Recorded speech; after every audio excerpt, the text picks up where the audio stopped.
How to use a network cable to connect to the network of the TV stick. Hello, everyone. Have you encountered network instability while using TV stick or the lighting problems? Because the TV stick only supports Wi-Fi connection. Wi-Fi connection is more likely to be interfered with compared to the network cable connection, not stable enough. Today, I will share how to use a cable to connect to the network on the TV stick. The method is very simple.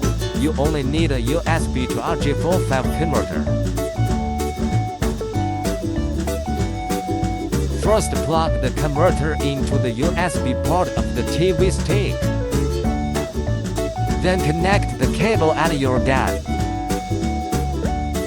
If the TV stick doesn't have a USB port, you can refer to the video how to connect USB flash drive to the Amazon Fire TV stick posted on this channel.